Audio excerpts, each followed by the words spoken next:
Hello friends, welcome back to the 10th quarter of complex numbers. And here in the 10th part, we are going to look more closely at analytic functions. We are going to focus on inverse of analytic functions. Now, we shall begin our discussion with logarithmic functions. We shall check the continuity of the logarithmic function. We shall check whether the logarithmic function is analytic or not, and we shall have a more general theorem to represent things, and then we shall deal with a couple of applications. As a motivation, we shall talk about the logarithmic function, and to begin with our discussion, we shall consider exponential function. Now let us suppose that z is a complex number that belongs to the set of complex numbers except 0, except origin, and w belongs to the set of complex numbers, and e to the w is equal to z, where we shall write z is equal to x plus iy is a complex number, and w is equal to u plus iv is another complex number. Now we are interested here in e to the w, and to this quantity e to the w we are going to call value z, which is equal to e to the w I am replacing by u plus iv, it will be e to the u into e to the I times v. Now here we are looking for a point z in the complex plane. So this is basically z plane, and then we are going to have w plane in which we are going to have a number w, and this w is in the w plane. Now when we perform e to the w,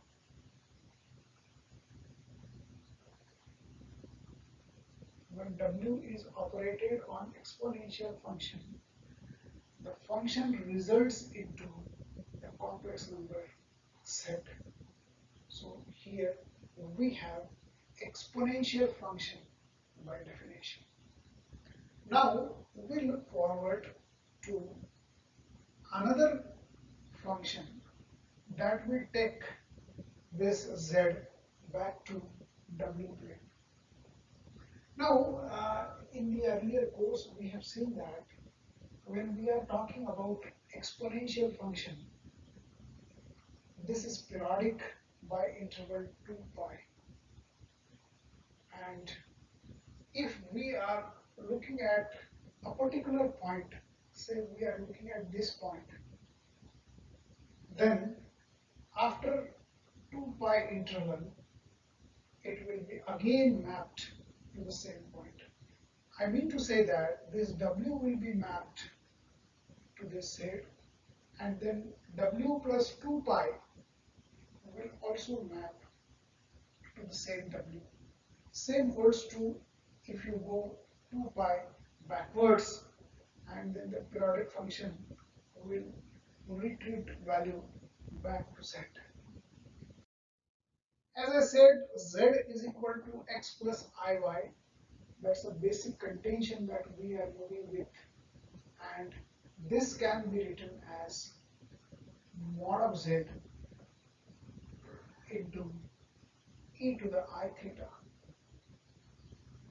This is already written here. Fine. Now e to the w we can write e to the u into e to the I times v. Now both the quantities are same. Z is equal to e to the w. It means that mod of z and mod of, sorry, e to the u, that is identical. Now what we are left with is that theta is equal to v, and if we add 2 pi k, that will not have any impact, and the basic relationship between theta and v, they are identical, or they can have integral multiple of 2 pi. So here we write w is equal to u plus iv, and e to the w will be e to the u, which is equal to mod of z, and then this v is identical as. Now e to the u we are writing mod z, and we can take log on both sides and take liberty to write u as equal to log of mod of z. This is one important thing I am highlighting here. Then we have already considered v is equal to theta, and it is periodic over 2 pi, and 2 pi k is a generalized representation of argument of z, which is. So I am in position to make the definition of logarithm of complex number z, provided z is not 0. We are not considering origin here. Log of 0 is not defined because.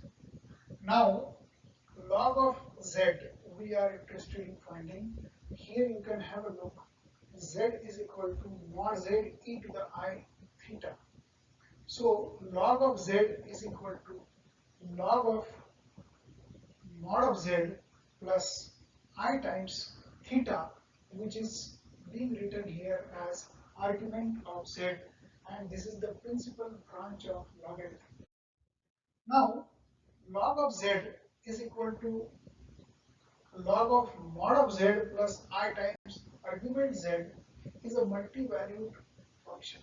So here I am considering lowercase log, this is natural log, and here I am considering capital case for principal branch of logarithm.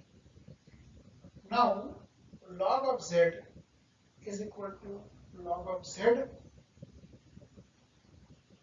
plus 2k pi times I, provided k belongs to complex numbers.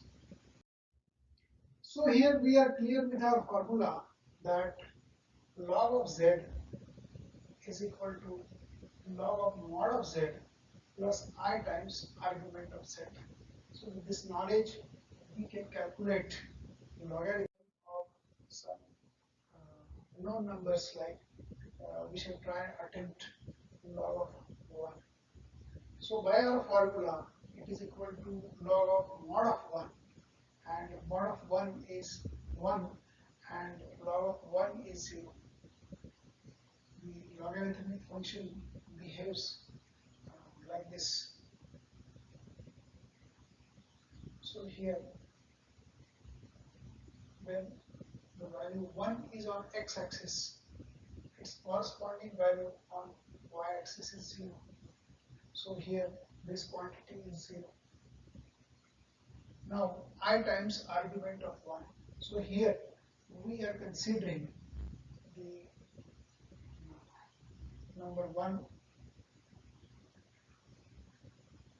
So argument of 1 is the angle made by the position vector of this with x-axis, that itself is 0. So here this quantity is also 0. So log of 1 is equal to 0. Now log of I. By our formula, it is log of mod of I plus I times argument of z, that is argument of I. And what is I? We have to understand that. So here we are an imaginary axis we are talking about I, so unit distance along y-axis we have to consider. Now, mod of I will be 1. We know that I is equal to under root of minus 1, and mod of I will be 1 and log of 1 will be 0. So this real part is becoming 0. Now you have to find argument of I. So you have to locate the position vector of I, and that makes angle pi by 2 with real axis. So I times pi by 2 is the answer. Log of minus 1. So again let us pick up minus 1 in the complex plane. So it is minus 1 here. Log of mod of minus 1. Here we are again using the same formula, log of mod of minus 1 plus I times argument of minus 1. So mod of minus 1 is 1 and log of that unity is 0. Then argument of z. So argument of z is make a position vector of the point minus 1. It makes angle pi with x-axis. So I pi. Then log of 1 plus I. So here first of all we have to identify 1 plus I. This is unit distance along real axis, unit distance along imaginary axis. So this will lead us to the required point, which is 1 plus I. Now mod of this is 1 plus I. So mod of this number will be 2. Sorry, under root 2. It will be under root of 1 plus 1. So that is under root 2. We have to find log of mod of z, that is log of under root of 2. And this obviously makes 45 angle with real axis. So this is pi by 4. So you can make out log of 1 plus I is equal to log of under root of 2 plus I times pi by 4. So log of z is equal to natural log of mod of z plus I times argument of z. We are handling this equation. Let us try and understand the components of it. We shall begin with this part, mod of z. When z approaches to mod of z, it is a continuous function in the complex plane, because mod of z, as you know, is under root of x square plus y square. Now, for all possible values of x and y, x square will be positive, y square will be positive. So, sum of that will be positive. The extreme range of this is from 0 to infinity. So, it's not going into the negative zone and it is continuous in C. Now, we shall consider log of z, rather log of mod of z. So the quantity that is rolling from 0 to infinity we are considering. But log of 0 is not defined. Therefore, we have to exclude 0 from our consideration, and in the rest of the region, excluding this part, the function is continuous. So log of mod of z is continuous except at origin. Now we shall consider the important part, that is argument of z. Z is mapped on the argument of z and it is continuous in complex plane except the negative axis including origin. Now let us suppose that this is real axis, this one is imaginary axis, and here we are having this discontinuous zone which extends from origin up to minus infinity. Now, why this is so? Any point in the complex plane, we can write argument of z as the angle made by the position vector of this with x-axis. Now, argument can roll from the angle 0 up to pi, and when we come from the downside, the variation of the argument of z is from 0 up to minus pi. However, when we cross this line, then we hit the discontinuity. Either you come from upside down or downside up. We are jumping from plus pi to minus pi or from minus pi to plus pi. So this is the region of discontinuity in the complex plane which is going to hit us for all functions.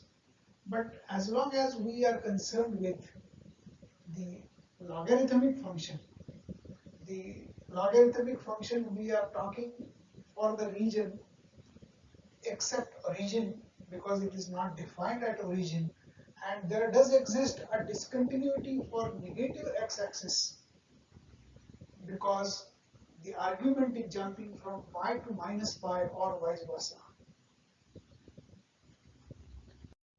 Thus, here we can conclude that mod of z, though it is continuous in the entire complex plane, the log of mod of z is not continuous at origin, and argument of z is not continuous for negative x-axis including origin.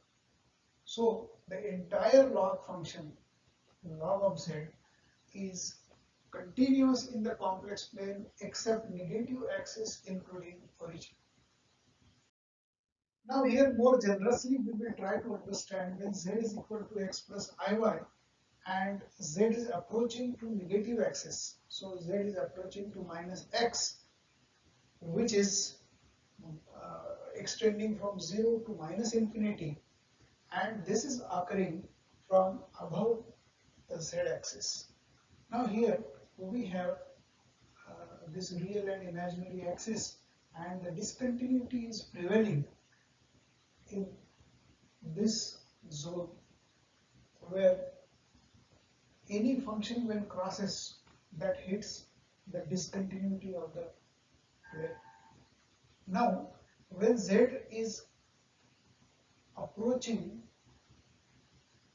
to the negative x-axis from above, so that the point is close to this, and here the angle is plus pi as it is close to the negative x-axis. So when it crosses this way, it will hit the discontinuity.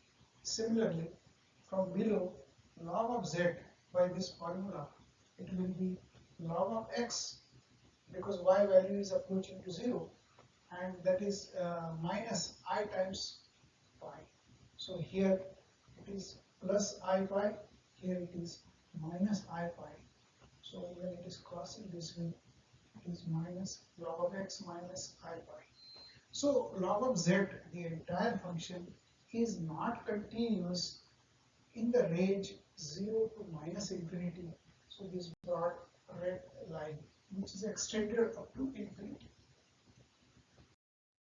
Now let us try to focus on the question, is the logarithmic function analytic? The fact is that the principal branch of the logarithmic function log of z is analytic in the complex plane except the negative real axis. Now to understand this, let us first find out the derivative of this function. Let us define the logarithmic function as e to the log of z is equal to z. Let us differentiate this function on both sides. Derivative of z with respect to z, it will be 1, and e to the log of z will be, derivative of e to the log of z will be e to the log of z into d dz of log of z. Now, in this equation, we are encountering with e to the log of z, and we know that e to the log of z is simply z. So we can replace this quantity by simply z, and if we take it on the right hand side, we have d dz of log of z, where z is a complex number. It is equal to 1 upon z. Now let us consider a function log of z square. Instead of z, we are having z square, nothing else. Now, derivative of log of z square will be 1 upon z square into derivative of z square, that is 2z. So here you can cancel 1z and the answer will be 2 by z. Now, let us consider another function. F is equal to log of z plus 1.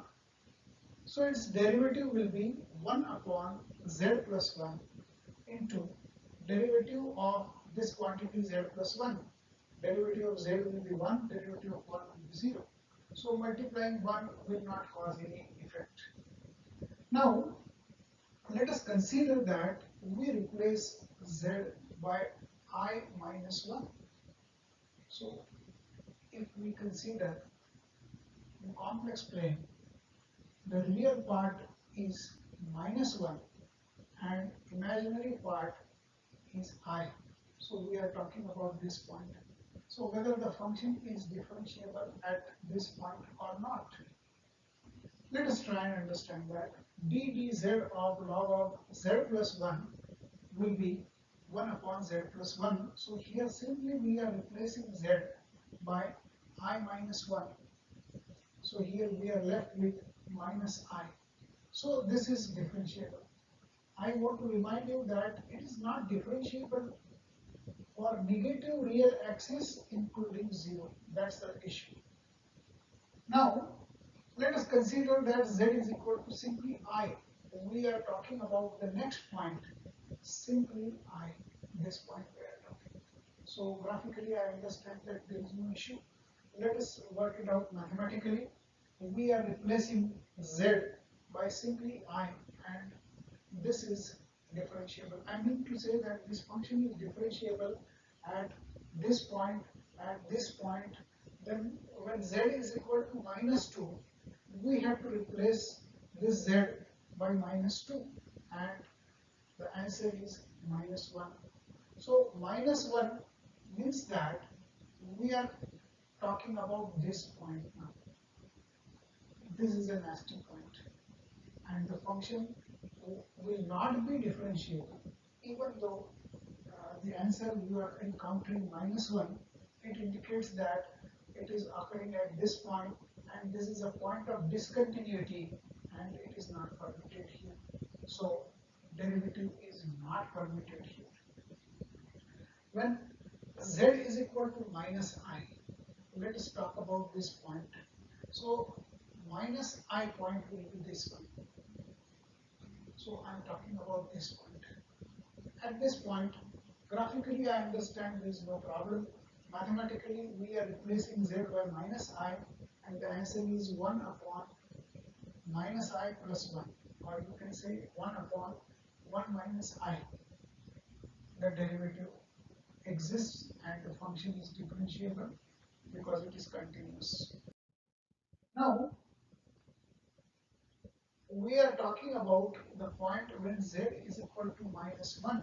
We have to replace z by minus 1, and the answer is infinity. So it is not differentiable. So in the complex plane, when z is equal to minus 1, so this is the point z equal to minus 1. So at this point, we understand that the function has discontinuity. We are talking about discontinuity from origin up to infinity. So this discontinuity extends up to minus infinity. So this point is included in the definition of discontinuity. So it is not differentiable.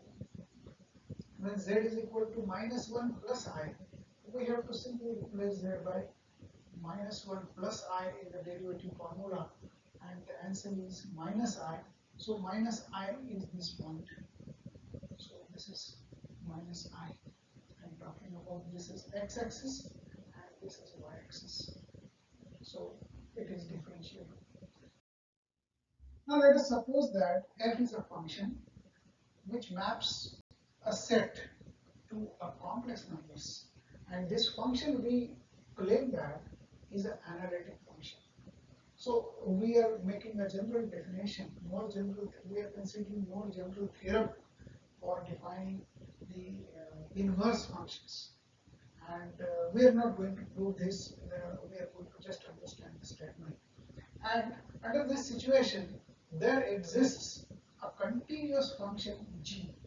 I am going to define that inverse function now, that takes the value back from domain D to the original set U, such that f of g of z is z for all z in the domain D.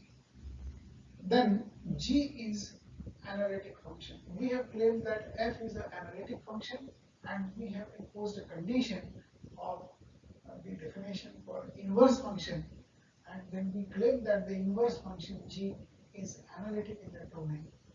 Then g dash of z, that is derivative of the function g with respect to z, is equal to 1 upon f dash of g of z for all z in the domain T. Now let us understand that we have a function which maps from the set U, this is the set U, and the function maps it into the complex plane, and the complex plane here we have defined by domain T. Then we are taking g of z. So g of z we define as an inverse function that takes back to this domain. So f of g of z makes the value z. That's it. Let us consider a function f that maps from complex number to complex number. Now let us consider f of z is equal to z squared. We very well know that all polynomials are analytic functions, and z squared is obviously an analytic function. The derivative of this function exists and it is 2z. We have learned that. Now let us define another function g which is belonging to the set of complex numbers minus real axis. I mean minus negative real axis. So this makes a complex plane except the negative real axis, and we define g of z as equal to under root of z as a principal branch of the square root. Then f of g of z will be obviously z, and it is for all z that belongs to the domain T of complex numbers except the negative real axis.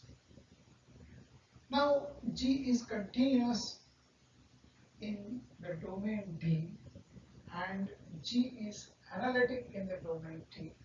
Therefore, by theorem, we can write g dash of z is equal to 1 upon f dash of g of z. Now, g of z is square root of z. So, derivative of that will be 1 upon 2 times square root of z. That's it.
Here we are going to define some terminology which are useful to make our technical language sound for the discussion.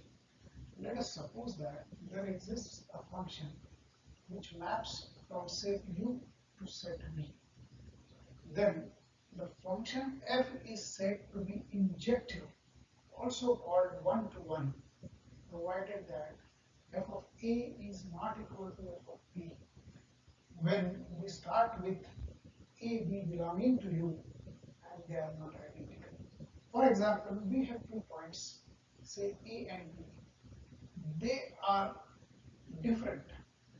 They are not identical. That is the meaning of this a not equal to b. So, by virtue of the function, it maps on to a quantity f of a, and this maps on to quantity f of a. So, the meaning of this is that a and b are not mapping to the same point, they are mapping to different points. That is called one-to-one function, and we are going to refer that as injective function. The function f is called to be surjective or contour if for every y belonging to V, set V, there exists x belonging to set U such that f of x is equal to y. Let us suppose that this is a set U and we have another set V. Now, for every y in the set V, there exists x in U such that the function f is prevailing. If this is the condition met, then the function is called to be surjective. In case the function you are talking about is injective as well as surjective, then this f is called as bijective. Now, here we shall consider two complex planes. This is one complex plane, and here we have another complex plane. Now, the function that maps is f of z, which we are calling z square. And here we are going to prove that z square is bijection. Bijection means we have both the things true. It is injective, that is one-to-one mapping from one set to another set, and surjective means we are tracking it back, and then also we have every y belonging to V, there exists x. Now that we are going to call onto, and that is at least once, or it can be more than once. So 2 square is 4, and from here we can have 2 square as 4 and minus 2 square also gives the same value, that is 4. Now here this is the case of injective as well as surjective, that makes it a bijective. Now here what we are doing in complex plane, that we are restricting z into complex plane such that we are considering only real part of set greater than 0. We are not going to consider the numbers where the real is less than 0 or equal to 0. So here you have to ignore the 0 part. So real part is 0 is for this set. We are not going to consider the negative numbers. Now, this number when squared will give you another number. and when we are taking square root of this, it is giving one value here, second value here. So it is offering two values. It should offer at least one or more than one. So z square under this condition, z belonging to the set of complex numbers provided real part of z is greater than 0 to the another set of complex numbers where we are considering that the negative x-axis is not included. So we are excluding the negative x-axis and we are excluding the origin. So under this circumstances, z square is bijection. Now consider a complex number being mapped from one complex plane to another complex plane by a function f, and this function f of z we define as z square. Then the question is that whether f is injective, surjective or bijective. Now we define a number w belonging to a set of complex numbers except origin. Consider z is equal to under root of magnitude of w, modulus of w. So this is a number e to the power I times argument of w upon 2.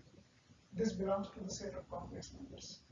Now for w equal to 0, take z is equal to 0. Then f of z is equal to w, and therefore f is surjective. Therefore, here we conclude that the function that maps from complex numbers, complex plane to complex plane, f of z equal to z square is not injective, but it is surjective. A function f which is prevailing into the complex plane except negative real axis is mapped into the complete complex plane. F of z is equal to under root of z. This is injective but not surjective. Now let us consider function f which is belonging to the complex plane except real axis including 0 to another complex plane which is entire plane described by the function under root of z. I know that this is injective but not surjective. Let's try to understand this graphically. So here we are going to consider one region in which we are excluding the negative real axis from our discussion, and here we have the entire complex plane except the negative real axis which is considered for mapping. This is mapped by a function under root of z, and it is being mapped on the plane. This is the entire plane. Now here, by definition, injective for every number in this plane, you have one-to-one mapping. If the number is different, then the mapping is also different. However, for a given number here, there should be at least one map for the function to be surjective, and that condition is not obviously satisfied.